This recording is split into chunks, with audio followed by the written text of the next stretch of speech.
മക്കളെ, എല്ലാവർക്കും സൈലത്തിന്റെ മറ്റൊരു മലയാളം ക്ലാസ്സിലേക്ക് സ്വാഗതം. അപ്പൊ നമ്മൾ കേരള പാഠാവലിയിലെ ദേശവും എഴുത്തും എന്ന് പറയുന്ന ചാപ്റ്ററിനെ കുറിച്ചാണ് നമ്മൾ ഡിസ്കസ് ചെയ്യാൻ പോകുന്നത്. അപ്പൊ കേരള പാഠാവലി എന്ന് പറയുമ്പോൾ വെറുതെ ആവശ്യമില്ലാത്തൊരു പേടി നമുക്ക് മലയാളത്തെ കുറിച്ചുണ്ട്. എനിക്കറിയാം, ഒരുപാട് മക്കൾ എനിക്ക് പേഴ്സണലി മെസ്സേജ് അയച്ചിട്ടുണ്ട്. ഈ പേടിയുടെ ഒരു പ്രധാനപ്പെട്ട കാരണം എനിക്ക് മനസ്സിലായത് നമ്മളുടെ മടിയാണ്, അല്ലെ? മടി എന്ന് പറഞ്ഞു കഴിഞ്ഞാൽ നമുക്ക് വായിക്കാൻ ഒരുപാട് കാര്യങ്ങൾ കാണുന്ന സമയത്ത് വായിക്കാൻ, നിങ്ങൾ ആത്മാർത്ഥമായിട്ട് നെഞ്ചിൽ കൈവച്ച് പറയണം കേട്ടോ, ആത്മാർത്ഥമായിട്ട് പറയണേ. നമുക്ക് ഒരുപാട് കാര്യങ്ങൾ കാണുന്ന സമയത്ത് അത് വായിക്കാനുള്ള ഒരു മടി നമുക്ക് നല്ലോണം ഉണ്ട്. അതേപോലെ കുറേ എഴുതണം. ഈ മലയാളം ആണെങ്കിൽ എസ്സേ ഒക്കെ വരുന്ന സമയത്ത് ഒരു പേജ് ഒന്നര പുറമൊക്കെ നമ്മൾ എഴുതണം. അപ്പൊ ഇതൊക്കെയാണ് നമ്മൾ ഏറ്റവും പ്രധാനപ്പെട്ട പ്രശ്നങ്ങൾ, അല്ലെ? കാരണം നമ്മൾ റീൽസിന്റെ 2 സെക്കൻഡ് 3 സെക്കൻഡ് റീൽസ് കാണുന്ന ലോകത്ത് ജീവിക്കുന്ന നമ്മൾ HLO എന്ന് ഹെലോ മെസ്സേജ് ചുരുക്കി അയക്കുന്ന നമുക്ക് ഈ എഴുതാനും വായിക്കാനും ഒക്കെയുള്ള മടി ഉണ്ട് എന്നുള്ളത് നിങ്ങൾ സമ്മതിച്ചു തന്നേ പറ്റുള്ളൂ. പക്ഷേ ആ മടിയൊക്കെ മാറ്റിവെച്ച് നമ്മൾ പഠിച്ചിട്ടില്ല എങ്കിൽ എന്ത് ചെയ്യും? നമുക്ക് എളുപ്പത്തിൽ 40 മാർക്കും സ്കോർ ചെയ്യാൻ പറ്റുന്ന ഒരു വിഷയമാണ് അതായത് മലയാളം എന്ന് പറയുന്നത് കേട്ടോ. അപ്പോൾ ഒന്നല്ല 2 മലയാളം ഉണ്ട്, മലയാളം ഫസ്റ്റും ഉണ്ട് സെക്കൻഡും ഉണ്ട്. അപ്പൊ നമ്മൾ എന്ത് ചെയ്യണം? കുറച്ചൊരു പ്രാധാന്യം കൊടുത്ത് നമ്മൾ ഈ 2 വിഷയവും അല്ലെ ഇഷ്ടത്തോടെ പഠിച്ചാൽ മതി കേട്ടോ. പാഠഭാഗങ്ങളൊക്കെ എന്ത് ചെയ്യുക? ഇഷ്ടത്തോടെ നമ്മൾ പഠിക്കുക. അപ്പൊ എന്ത് ചെയ്യും? നമുക്ക് കുറച്ച് ആളുകളാണ്, കുറെ ആളുകൾക്ക് മലയാളം എന്താണ് ഭയങ്കര ഇഷ്ടമുള്ള ഒരു വിഷയമാണ്. കാരണം നമ്മൾ ജനിച്ചിട്ടുള്ള, നമ്മൾ ജീവിക്കുന്ന, നമ്മുടെ ചുറ്റുപാടും നടക്കുന്ന കാര്യങ്ങളെ കുറിച്ചല്ലേ നമ്മൾ മലയാളത്തിൽ പഠിക്കണേ.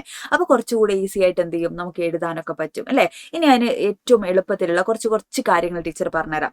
മലയാളത്തിൽ നമുക്ക് ഫുൾ മാർക്ക് കിട്ടാൻ വേണ്ടിയിട്ട് നമ്മൾ ആദ്യം ശ്രദ്ധിക്കേണ്ട കാര്യം എന്താണ്?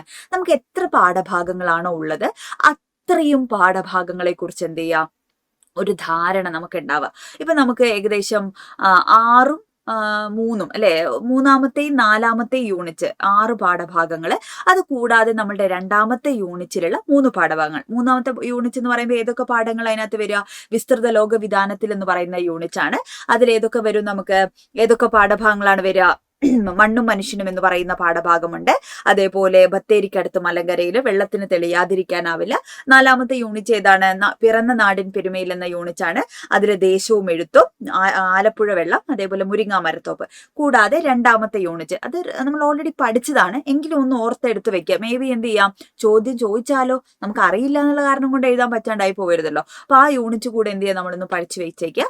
അതേതായിരുന്നു യൂണിറ്റിന്റെ പേര്? ഉള്ളിലാണ് എപ്പോഴും, ഉന്മദാൻ എന്ന പോലെന്ന് പറയുന്ന യൂണിറ്റ് ആണ്. റെസിഡന്റ് എഡിറ്റർ, അന്നന്നത്തെ മോക്ഷം, തേൻ എന്ന് പറയുന്ന പാഠഭാഗങ്ങൾ. ഇത്രയും പാഠഭാഗം എന്ത് ചെയ്യാൻ? നമ്മളൊന്ന് പഠിച്ചു വെക്കുക. ഓക്കെ, അപ്പൊ നമ്മൾ നേരെ എന്ത് ചെയ്യാണ്? നമ്മളുടെ ദേശവും എഴുത്തും എന്ന് പറയുന്ന ചാപ്റ്ററിനെ കുറിച്ച് നമ്മൾ ഡിസ്കസ് ചെയ്യാൻ പോവാണ്. അപ്പോൾ ഓരോ പാഠവും പഠിക്കുന്ന സമയത്ത് അത് എഴുതിയ എഴുത്തുകാരനെ കുറിച്ച്, അല്ലെ, സാഹിത്യ പ്രത്യേകതകൾ എന്താണ്, ആ പാഠഭാഗം കഥയാണോ, നോവലാണോ, തിരക്കഥയാണോ, അല്ലെ, അങ്ങനെയുള്ള ലേഖനമാണോ, അത് ഏത് സാഹിത്യ വിഭാഗത്തിൽ പെടുന്നു എന്നുള്ളത് നമ്മൾ മനസ്സിലാക്കുക. പിന്നൊന്നും പരീക്ഷ എഴുതുന്ന സമയത്ത് എന്ത് ചെയ്യാം? നമ്മൾ ടൈമാണ് നമുക്ക് ഏറ്റവും പ്രധാനപ്പെട്ട ഒരു വെല്ലുവിളിയായി മാറുന്നത്. അപ്പൊ സമയത്തിന്റെ ഉള്ളിൽ മാർക്കിനനുസരിച്ച് നമ്മൾ ഉത്തരം എഴുതാൻ ശ്രദ്ധിക്കുക. ഇത്രയും കാര്യങ്ങൾ ശ്രദ്ധിച്ചു കഴിഞ്ഞാൽ നമുക്ക് ഫുൾ മാർക്ക് കിട്ടും കേട്ടോ. അപ്പൊ ബാക്കി കുറെ ടിപ്സും ഒക്കെ ആയിട്ട് ടീച്ചർ ഇങ്ങനെ, അല്ലെ, പരീക്ഷ വരെ മക്കളുടെ കൂടെ തന്നെ ഉണ്ടാവും. നിങ്ങൾ ഒന്നും കൊണ്ട് പേടിക്കേണ്ട. അപ്പൊ നിങ്ങൾക്ക് വിഷമമുള്ള പാഠഭാഗങ്ങളൊക്കെ നിങ്ങൾ കമന്റ് ചെയ്യുക കേട്ടോ. ഇതുപോലെ സിമ്പിൾ ആയിട്ട് എന്ത് ചെയ്യാം? നമുക്കത് കുറച്ച് സമയത്തിന്റെ ഉള്ളിൽ നമുക്കത് പഠിച്ചെടുക്കണം. ഓക്കെ, അപ്പൊ നമുക്ക് എന്ത് ചെയ്യാം? നമ്മുടെ 4ാമത്തെ യൂണിറ്റ് ആണ് പിറന്ന നാടിൻ പെരുമയിൽ എന്ന് പറയുന്ന യൂണിറ്റ്. ഇതിൽ 3 പാഠഭാഗങ്ങളാണ് നമുക്ക് പഠിക്കാനുള്ളത്.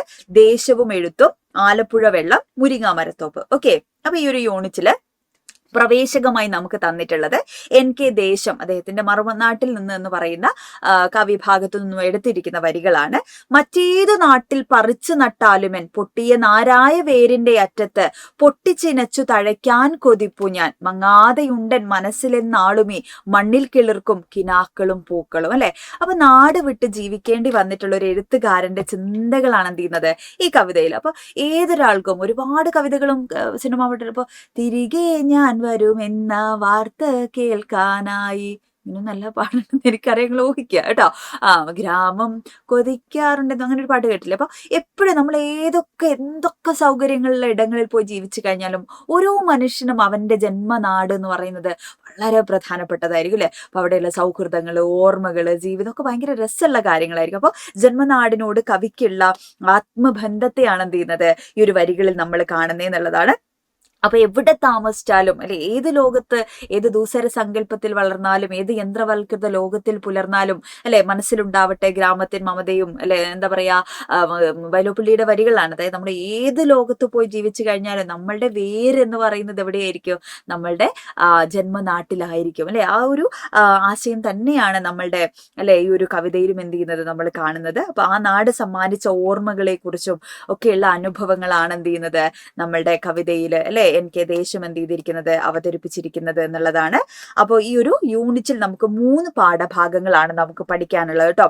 കോവിലിന്റെയും നാരായണന്റെയും UA ഖാദറിന്റെയും ഷീല ടോമിയുടെയും കൃതികളാണ്. അവരുടെ കൃതികളിലുള്ള ദേശവിവരണത്തിന്റെ അല്ലെ, ദേശത്തെ കുറിച്ചുള്ള അവരുടെയൊക്കെ കൃതികളിൽ എന്താണ്, ദേശത്തെ അവരവരുടെ ദേശത്തെ അടയാളപ്പെടുത്തിയിരിക്കുന്നതാണ് എന്ത് ചെയ്യുന്നത് നമ്മൾ ഈ ഒരു യൂണിറ്റ്, ഈ ഒരു പാഠഭാഗത്തിൽ എന്ത് ചെയ്യുന്നത് നമ്മൾ കാണും. അപ്പോൾ വ്യത്യസ്തരായിട്ടുള്ള എഴുത്തുകാരെ കുറിച്ച് നമ്മൾ പഠിക്കേണ്ടതുണ്ട്. അവർ അവതരിപ്പിക്കുന്ന ദേശത്തെക്കുറിച്ച്, അവരുടെ കൃതികളിലുള്ള ദേശത്തെക്കുറിച്ചാണ്. ശ്രദ്ധിക്കുക, ഈ പാഠഭാഗം എന്താണ്? ഈ ഒരു പാഠഭാഗം ദേശവും എഴുത്തും എന്ന് പറയുന്ന പാഠഭാഗങ്ങളില് ഇത്രയും എഴുത്തുകാരുടെ ദേശത്തെ കുറിച്ച് അല്ലെ, അവരുടെ കൃതികളിലുള്ള ദേശമാണ്, അവരുടെ വ്യത്യസ്തമായിട്ടുള്ള കൃതികളിൽ അവര് എഴുതിയിട്ടുള്ള ദേശത്തെ കുറിച്ച്. ഇപ്പൊ ഞാനിപ്പോ ഒരു കഥ എഴുതാന്ന് വിചാരിക്കുക. അപ്പൊ ആ കഥയിൽ ഞാനിപ്പോ എന്ത് ചെയ്യുന്നു, എന്താ പറയാ, ഒരു നാടിനെ കുറിച്ച് അല്ലെ, ഇപ്പൊ ഞാൻ പറയുന്ന ഒരു നാടിന്റെ പേരെന്താണ്, പേരാമ്പ്ര എന്ന് പറയുന്ന നാടിനെ കുറിച്ച് ഞാൻ എന്ത് ചെയ്തിരിക്കുന്നു, മനോഹരമായുള്ള ഭാവനയിലും അല്ലെ അതിന്റെ ഭൂമിശാസ്ത്രപരമായ പ്രത്യേകതകളൊക്കെ ഉൾപ്പെടുത്തി ഞാനൊരു കഥ എഴുതാന്ന് വിചാരിക്കുക. ആ കഥയിലുള്ള പേരാമ്പ്ര എന്ന് പറയുന്ന ദേശത്തെ കുറിച്ചാണ് എന്ത് ചെയ്യുന്നത് ആ കഥയിൽ പറയുന്നത്. അതേപോലെ ഈ 4 എഴുത്തുകാരും എന്ത് ചെയ്യാണ്, അവരുടെ കൃതികളിലുള്ള അല്ലെ ദേശത്തെ കുറിച്ചാണ് എന്ത് ചെയ്യുന്നത് ഈ ഒരു യൂണിറ്റിൽ നമ്മൾ പഠിക്കുന്നത് എന്നുള്ളതാണ്. അപ്പോൾ യൂണിറ്റിലുള്ള പാഠഭാഗത്തിൽ അതാണ് ദേശവും എഴുത്ത്. അപ്പൊ ഇത്രയും എഴുത്തുകാരെയും എന്ത് ചെയ്യണം, നമ്മൾ പരിചയപ്പെടണം എന്നുള്ളതാണ്. അപ്പൊ ആദ്യം എന്താണ് നമ്മൾ പോകുന്നത്, തട്ടകം എന്ന് പറയുന്ന നോവൽ എഴുതിയിട്ടുള്ള ആരെ കുറിച്ചാണ്, കോവിലിനെ കുറിച്ചാണ് അല്ലെ. അപ്പൊ കോവിലിന്റെ കൃതിയിലുള്ള തട്ടകം എന്ന് പറയുന്ന കൃതിയിലുള്ള ദേശത്തെ കുറിച്ചാണ് നമ്മളുടെ ആദ്യത്തെ ഭാഗത്ത് നമ്മൾ കാണുന്നത്. അപ്പൊ കോവിൽ എന്ന് പറഞ്ഞു കഴിഞ്ഞാൽ അദ്ദേഹം ചെറുകഥാകൃത്താണ്, നോവലിസ്റ്റ് ആണ്. തൃശ്ശൂരിലാണ് അദ്ദേഹം ജനിച്ചിട്ടുള്ളത് അല്ലെ. കണ്ടാണിശ്ശേരി വട്ടംപറമ്പിൽ വേലപ്പൻ അല്ലെ, അയ്യപ്പൻ എന്നാണ് അദ്ദേഹത്തിന്റെ യഥാർത്ഥ പേര്. കോവിലൻ എന്ന അദ്ദേഹത്തിന്റെ തൂലികാ നാമമാണ്. ഇന്ത്യൻ സൈന്യത്തിൽ ജോലി ചെയ്തിട്ടുണ്ട്. പട്ടാള കഥകളാണ് ആദ്യകാലത്ത് അദ്ദേഹം എഴുതി പ്രസക്തനായിട്ടുള്ളത്. തോറ്റങ്ങള് അല്ലെ, അതുപോലെ തട്ടകം, ഇതൊക്കെ അദ്ദേഹത്തിന്റെ ജന്മനാടിന്റെ കഥ പറഞ്ഞിട്ടുള്ള നോവലുകളാണ് തോറ്റങ്ങളും തട്ടകവും. പിന്നെ A-B, ഹിമാലയം, ഏഴാമിടങ്ങള്, തകർന്ന ഹൃദയങ്ങള്, താഴ്വരകൾ, ഭരതൻ, ഇതൊക്കെ അദ്ദേഹത്തിന്റെ നോവലുകളാണ്. കോവിലിന്റെ കഥകള്, പിന്നെ ആദ്യത്തെ കഥകൾ ശകുനം, ഒരു കഷ്ണം, അസ്ഥി, ഒരിക്കൽ മനുഷ്യനായിരുന്നു, ഈ ജീവിതം അനാഥമാണ്, ഇതൊക്കെ അദ്ദേഹത്തിന്റെ കഥാസമാഹാരങ്ങളാണ്. കേരള സാഹിത്യ അക്കാദമി പുരസ്കാരങ്ങളൊക്കെ ലഭിച്ചിട്ടുള്ള എഴുത്തുകാരനാണ് ആര്, നമ്മളുടെ കോവിലൻ എന്ന് പറയുന്ന എഴുത്തുകാരൻ അല്ലെ.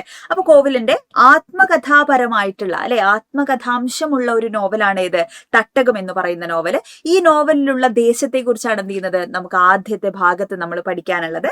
സ്വന്തം ദേശമായ കണ്ടാണിശ്ശേരി ഗ്രാമത്തിന്റെ ഗൃഹാതുരത്വം ഉണർത്തുന്ന സ്മരണകൾ ദ്രാവിഡ തനിമയുള്ള ഭാഷയിൽ എന്ത് ചെയ്യുന്നു, തോറ്റംപാട്ടിന്റെ താളബോധത്തോടുകൂടെ നമ്മുടെ നോവലിൽ അവതരിപ്പിക്കുകയാണ് കോവിലൻ ചെയ്യുന്നത്. കണ്ടാണിശ്ശേരി എന്ന ഗ്രാമത്തെ വായിക്കുന്നവർക്കും അടുത്ത് കാണാൻ പറ്റുന്ന, നമ്മൾ ആ വായനയിലൂടെ കടന്നു പോകുന്ന സമയത്ത് അല്ലെ, ഒരു വാങ്മയ ചിത്രം എന്ന പോലെ അല്ലെ, വളരെ ദൃശ്യപരമായിട്ടുള്ള ഭംഗിയിൽ എന്ത് ചെയ്തിരിക്കണോ ആ ഗ്രാമത്തെ അദ്ദേഹം ഇങ്ങനെ അവതരിപ്പിച്ചിരിക്കുന്നത് നമുക്ക് കാണാം അല്ലെ. തെങ്ങിൻ തോപ്പുകളെ കുറിച്ചും അല്ലെ, ഇടവഴികളെ കുറിച്ചും ഒക്കെ വളരെ മനോഹരമായ രീതിയിൽ അദ്ദേഹം അവതരിപ്പിക്കുന്നുണ്ട്. തേട്ടിക്കുന്നിന്റെയും ചെറുകുന്നിന്റെയും നടുക്കായുള്ള പുല്ലാനിക്കുന്നും, താഴ്വരയിലെ കവുങ്ങിൻ തോപ്പുകളും, കൊയ്ത്തു കഴിഞ്ഞ് ഉഴുത്തു പറിച്ചിട്ട പാടങ്ങളും, അതിനപ്പുറത്തുള്ള തെങ്ങിൻ തോപ്പുകളും തോടുകളും ഇടവഴികളും ഒക്കെ വായിക്കുമ്പോൾ എന്ത് ചെയ്യണോ, ഒരു ചിത്രത്തിൽ എന്ന പോലെ എന്ത് ചെയ്യാണ് നമുക്ക് മനസ്സിലാവാണ്. അടുത്തത് കൊച്ചേരത്തി എന്ന് പറയുന്ന നാരായണന്റെ കൃതിയാണ്. അപ്പോ വളരെ പ്രധാനപ്പെട്ട അല്ലെ മലയാള സാഹിത്യത്തിലുള്ള ഒരു എഴുത്തുകാരനാണ് നാരായണൻ എന്ന് പറയുന്നത്. 1940 22 അദ്ദേഹത്തിന്റെ കാലഘട്ടം. ഇടുക്കിയിലെ കുടയത്തൂരിൽ 1940 അദ്ദേഹം ജനിച്ചത്. ചാലപ്പുറത്ത് രാമനും കൊച്ചുകുട്ടിയുമാണ് അദ്ദേഹത്തിന്റെ മാതാപിതാക്കള്. ആദിവാസികളുടെ ജീവിത പ്രശ്നങ്ങൾ അല്ലെ, അതായത് നമ്മൾ ഒരുപാട് ഇപ്പൊ നമ്മൾ പഠിച്ചു കെത്തളു എന്ന് പറയുന്ന കവിത പഠിക്കുന്ന സമയത്ത് ടീച്ചർ പറഞ്ഞു തന്നിട്ടുണ്ട് മക്കൾക്ക് അല്ലെ. എന്താണ് കെത്തളു എന്ന് പറയുന്ന കവിതയില്, ആദിവാസി വിഭാഗം ഗോത്ര ജനതയുടെ ജീവിതത്തെയാണ് അല്ലെ, അവരുടെ എന്താ പറയാ ഇല്ലാതായി പോകുന്ന ആവാസ വ്യവസ്ഥയൊക്കെയാണ് എന്ത് ചെയ്യുന്നത് ഒരു കവിതയിലൂടെ അല്ലെ കെത്തള്ളു എന്ന് പറയുന്ന മീനിലൂടെ അതിൽ പറയുന്നത്. അപ്പൊ അതത് ഗോത്ര സമൂഹത്തിന്റെ ഉള്ളിലുള്ള ആളുകൾ തന്നെ അവരുടെ ജീവിതത്തെ കുറിച്ച് തുറന്നെഴുതുകയാണ്. അപ്പൊ ഇതിനു മുമ്പ് നാരായണ മുമ്പും ഒരുപാട് കൃതികൾ ആദിവാസികൾ ഗോത്ര സമൂഹം അനുഭവിക്കുന്ന ജീവിതത്തെക്കുറിച്ചും ചൂഷണത്തെക്കുറിച്ചും ഒക്കെ എഴുതിയിട്ടുണ്ട്. എന്നാൽ ആദ്യമായിട്ടാണ് അതത് സമൂഹത്തിന്റെ ഉള്ളിലുള്ള ഒരാൾ എന്ത് ചെയ്യുന്നത് അവരുടെ പ്രശ്നങ്ങളെ കുറിച്ച് പറയാൻ തുടങ്ങിയിട്ടുള്ളത് അല്ലെ. അപ്പൊ അങ്ങനെ ആദിവാസികളുടെ ജീവിത പ്രശ്നങ്ങൾ ചിത്രീകരിക്കുന്ന നോവലുകളിലൂടെയും കഥകളിലൂടെയും ശ്രദ്ധേയനായിട്ടുള്ള എഴുത്തുകാരനാണ് അദ്ദേഹം. പോസ്റ്റൽ വകുപ്പിലൊക്കെ ജോലി ചെയ്തിട്ടുള്ള ആളാണ്. 1995 അദ്ദേഹം പോസ്റ്റ് മാസ്റ്ററായിട്ട് വിരമിച്ചിട്ടുള്ളത്. 22 അദ്ദേഹം എന്ത് ചെയ്തത് മരിച്ചത് എന്നുള്ളതാണ് കേട്ടോ. അപ്പോ ഓക്കെ. അപ്പോ പ്രധാനപ്പെട്ട കൃതികൾ കൊച്ചേരത്തി, ഊരാളക്കുടി, ചെങ്ങാറും കൂട്ടാളും, വന്നല, നിസ്സഹായന്റെ വിളി, ഈ വഴിയിൽ ആളേറെയില്ല, ആരാണ് തോൽക്കുന്നവർ, പെലമറുത, പുളിയാമ്പുള്ളി തമ്പുരാൻ, ഇങ്ങനെ ഒരുപാട് കൃതികൾ അദ്ദേഹം എഴുതിയിട്ടുണ്ട്. കേരള സാഹിത്യ അക്കാദമിയും അതേപോലെ അബുദാബി ശക്തി അവാർഡൊക്കെ എന്താണ് തോപ്പിൽ രവി ഫൗണ്ടേഷൻ അവാർഡ് തുടങ്ങിയ ഒരുപാട് പുരസ്കാരങ്ങളൊക്കെ അദ്ദേഹത്തിന് ലഭിച്ചിട്ടുണ്ട്. അപ്പൊ യഥാർത്ഥ ആദിവാസി ജീവിതത്തെ മലയാളികൾക്ക് മുമ്പിൽ ആദ്യമായിട്ട് അവതരിപ്പിച്ചിട്ടുള്ള ഒരു കൃതി ആരുടെയാണ്? നമ്മളുടെ നാരായണന്റെ കൃതിയാണ് കേട്ടോ. കൊച്ചരത്തി എന്ന് പറയുന്ന നോവലിലൂടെ തന്നെയാണ് ഈ പറയുന്ന ഗോത്ര സമൂഹത്തിന്റെ ആദിവാസി ജീവിതത്തെ എന്ത് ചെയ്തത് അദ്ദേഹം തുറന്നു കാട്ടിയിട്ടുള്ളത് എന്നുള്ളതാണ്.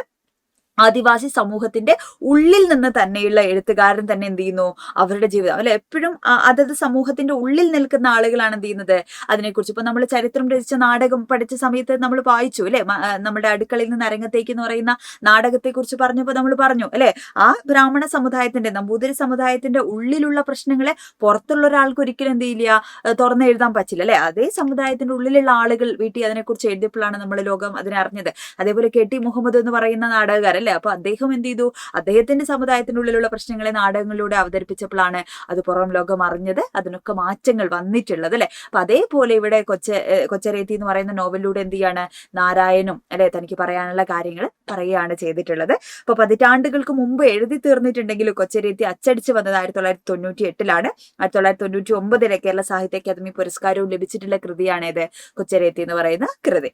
അടുത്ത പാഠഭാഗം എന്നും അടുത്ത കൃതി ഏതാണ്? നമ്മളുടെ ഏതാണ് അമ്മയെ കാണാത്തവന്റെ കാർമേഘങ്ങൾ എന്ന് പറയുന്ന UA ഖാദർ എഴുതിയിരിക്കുന്ന അദ്ദേഹത്തിന്റെ കൃതിയിലുള്ള ഭാഗമാണ്. അപ്പൊ ചെറുകഥാകൃത്തും നോവലിസ്റ്റുമാണ് UA ഖാദർ. 1900 ബർമയിലെ ബില്ലീൻ എന്ന ഗ്രാമത്തിലാണ് അദ്ദേഹം ജനിച്ചിട്ടുള്ളത്.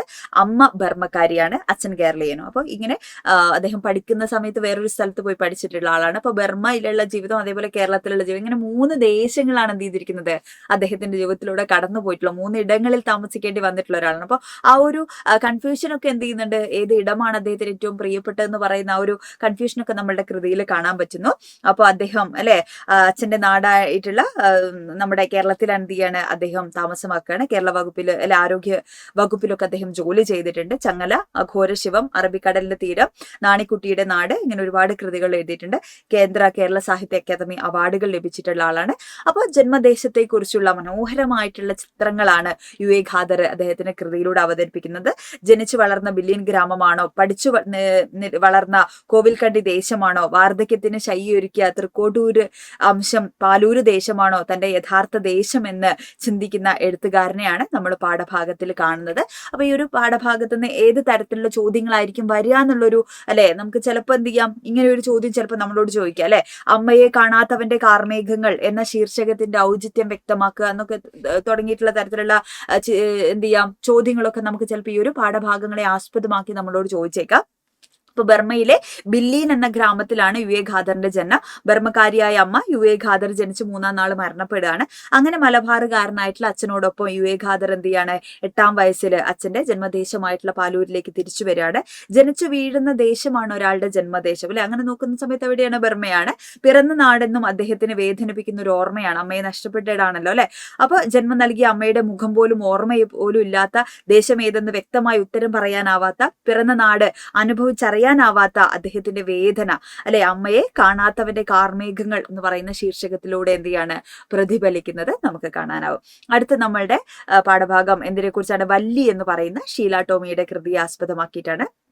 ഷീല ടോമി കശുമാമ്പഴത്തിന്റെ വാസനയും കാപ്പിപ്പൂവിന്റെ നറുമണവും കരിയില മൂടിയ കുന്നിൻ പുറങ്ങളും അല്ലെ കൈമ നെല്ലിന്റെ വാസനയും ഒക്കെയുള്ള അല്ലെ എന്താ പറയാ ഉണ്ടക്കണ്ണൻ കുമാരന്റെ നുണക്കഥകളും ഒക്കെ നിറഞ്ഞിട്ടുള്ള ഭൂതകാലത്തിന്റെ ഓർമ്മകൾ പങ്കുവെച്ചുകൊണ്ടാണ് എന്ത് ചെയ്യുന്നത് തന്റെ ദേശത്തെ കുറിച്ച് ഷീല ടോമി അവതരിപ്പിക്കുന്നത്. അപ്പോൾ അവരുടെ ദേശത്തിന് വന്നിട്ടുള്ള മാറ്റങ്ങളെ കുറിച്ചും ആ ദേശത്തിന്റെ മനോഹരമായിട്ടുള്ള എന്താ പറയാ ഈ പറയുന്ന അല്ലെ ഗ്രാമത്തോട് അല്ലെങ്കിൽ കാപ്പിയുടെ മണത്തോട് അല്ലെ അങ്ങനെ പല പല പല കാര്യങ്ങളോട് ചേർത്ത് വെക്കുന്ന അവരുടെ ഓർമ്മകളുമാണ് എന്ത് ചെയ്യുന്നത് ആ ഒരു കൃതിയിൽ അവർ അവതരിപ്പിക്കുന്നത്. ഷീല ടോമി എഴുത്തുകാരി, കഥകാരിയാണ്, നോവലിസ്റ്റ് ആണ്. വയനാട്ടിലെ മാനന്തവാടിയിലാണ് അവരുടെ ജന്മം. വല്ലിയാണ് അവരുടെ ആദ്യത്തെ നോവൽ എന്ന് പറയുന്നത്. ഈ നോവൽ പിന്നീട് ഇംഗ്ലീഷിലേക്കും എന്ത് ചെയ്തിട്ടുണ്ട്, ട്രാൻസ്ലേറ്റ് വിവർത്തനം ചെയ്തിട്ടുണ്ട്. വയനാടിന്റെ കുടിയേറ്റ ആദിവാസി ജീവിതത്തെയും പ്രകൃതി സൗന്ദര്യത്തെയും എന്ത് ചെയ്യുന്നു ആവിഷ്കരിക്കുന്ന നോവലാണ് വല്ലി എന്ന് പറയുന്നത്. ആ നദിയോട് പേര് ചോദിക്കരുത് എന്നുള്ളത് മറ്റൊരു നോവലാണ്. കിളിനോച്ചിയിലെ ശലഭങ്ങൾ എന്ന് പറയുന്നത് അവരുടെ മറ്റൊരു ചെറുകഥ സമാഹാരമാണ്. ഓക്കെ, അപ്പോൾ കല്ലുവയൽ ഗ്രാമത്തെ കുറിച്ചും എന്ത് ചെയ്യുന്നുണ്ട് അല്ലെ, കല്ലുവയൽ ഗ്രാമം എന്ന് പറയുന്ന ദേശത്തെ കുറിച്ചാണ് വല്ലി എന്ന് പറയുന്ന നോവലിൽ എന്ത് ചെയ്തിരിക്കുന്നത് ഷീല ടോമി അവതരിപ്പിച്ചിരിക്കുന്നത്. വയനാട് ജില്ലയിലെ സുൽത്താൻ ബത്തേരിക്കടുത്ത് പുൽപ്പള്ളി പഞ്ചായത്തിലുള്ള ഒരു ഗ്രാമമാണ് കല്ലുവയൽ എന്ന് പറയുന്നത്. ധാരാളം വെള്ളം ഉള്ള പ്രദേശങ്ങളിൽ കിളച്ചു നിരത്തി വയലുകളാക്കി നെല്ലും മുത്താറിയും ഒക്കെ നാട്ടുകാർ കൃഷി ചെയ്തിരുന്നു. ഇങ്ങനെ രൂപപ്പെടുത്തിയ നെൽവയലുകളിൽ വലിയ പാറക്കല്ലുകൾ ഉണ്ടായിരുന്നു. അങ്ങനെയാണ് ഈ പ്രദേശത്തിന് കല്ലുവയൽ എന്ന് പറയുന്ന പേര് വന്നത്. അപ്പൊ ഇങ്ങനെ വ്യത്യസ്തരായിട്ടുള്ള എഴുത്തുകാരുടെ കൃതികളിൽ അവതരിപ്പിച്ചിട്ടുള്ള ദേശങ്ങളെ കുറിച്ചാണ്. അപ്പൊ ഈ ചിലപ്പോൾ കൺഫ്യൂഷൻ ഉണ്ടാവുന്നതുകൊണ്ടാണ് ടീച്ചർ ഈ പാഠഭാഗം തന്നെ എടുത്തത്. ഒരുപാട് എഴുത്തുകാരെ ഇതേപോലെ നമ്മൾ പരിചയപ്പെടണം. എന്താണ് ഈ പാഠഭാഗം എന്ന് ചോദിച്ചു കഴിഞ്ഞാൽ ഒരിക്കൽ കൂടെ ടീച്ചർ പറഞ്ഞുതരാം. വ്യത്യസ്തരായിട്ടുള്ള എഴുത്തുകാര് അല്ലെ, പല പല എഴുത്തുകാര് അവരുടെ എഴുത്തുകളിലുള്ള അവരുടെ കൃതികളിലുള്ള എഴുത്തിലുള്ള ദേശത്തെക്കുറിച്ച് അല്ലെ, നാടിനെ കുറിച്ചാണ് എന്ത് ചെയ്യുന്നത് ഈ ഒരു പാഠഭാഗത്തിൽ ഉൾപ്പെടുത്തിയിരിക്കുക. അങ്ങനെ വ്യത്യസ്തരായിട്ടുള്ള എഴുത്തുകാരാണ് ഷീല ടോമിയെ പോലെ, നമ്മുടെ നാരായണ പോലെ, യു എ ഖാദറിനെ പോലെയുള്ള എഴുത്തുകാരുടെ കൃതികളിലുള്ള ദേശത്തെക്കുറിച്ചുള്ള സങ്കല്പമാണ് എന്ത് ചെയ്യുന്നത് നമ്മൾ ഈ ഒരു പാഠഭാഗത്തിൽ ദേശവും എഴുത്തും എന്ന് പറയുന്ന പാഠഭാഗത്തിൽ നമ്മൾ പഠിക്കുന്നത്. അതേപോലെ തന്നെ NK ദേശത്തിന്റെ എന്താ പറയാ ഒരു പ്രവേശകം കൂടെ എന്ത് ചെയ്യാം മക്കള് ഓർത്ത് വെക്കുക എന്നുള്ളതാണ്. ഓക്കെ, അപ്പൊ പാഠഭാഗം എന്താണെന്ന് മനസ്സിലായില്ലേ? പിന്നെയുള്ള ക്ലാസ്സുകളിൽ നമുക്ക് എന്ത് ചെയ്യണം, ഈ പാഠഭാഗത്ത് നിന്ന് ഇനി ഏതൊക്കെ തരത്തിലുള്ള ചോദ്യങ്ങൾ നമുക്ക് വരാം എന്നൊക്കെ ഉള്ളത് നമുക്ക് പഠിക്കണം. അപ്പൊ ഏതെങ്കിലുമൊക്കെ പാഠഭാഗങ്ങൾ ഇതേപോലെ അല്ലെ നമുക്ക് പഠിക്കാൻ ആവശ്യമുണ്ടെങ്കിൽ അല്ലെ, തീരെ മനസ്സിലാവില്ല, അങ്ങനത്തെ പ്രശ്നമൊക്കെ ഉണ്ടെങ്കിൽ എന്ത് ചെയ്യാം മക്കൾ കമന്റ് ചെയ്യുക. നമുക്ക് ആ പാഠഭാഗങ്ങൾ എത്രയും പെട്ടെന്ന് തന്നെ എന്ത് ചെയ്യാം ചെറിയ സമയത്തിൻ്റെ ഉള്ളിൽ നമുക്ക് പഠിച്ചെടുക്കാൻ നോക്കുക. അപ്പൊ എളുപ്പ വഴികളൊന്നുമില്ല. പാഠഭാഗം എന്ത് ചെയ്യുക, നന്നായിട്ട് മാക്സിമം വായിക്കുക കേട്ടോ. വായിച്ച് അത് പഠിക്കുക എന്നുള്ളതാണ്. അപ്പോൾ ഉഷാറായിട്ടിരിക്കുക, കോൺഫിഡൻസോട് കൂടെ ഇരിക്കുക. മലയാളത്തിന് എന്തായാലും എന്ത് ചെയ്യും നമ്മൾ ഫുൾ മാർക്ക് വാങ്ങുമെന്ന് ഉറപ്പിക്കുക. അപ്പോൾ ഓൾ ദി ബെസ്റ്റ്.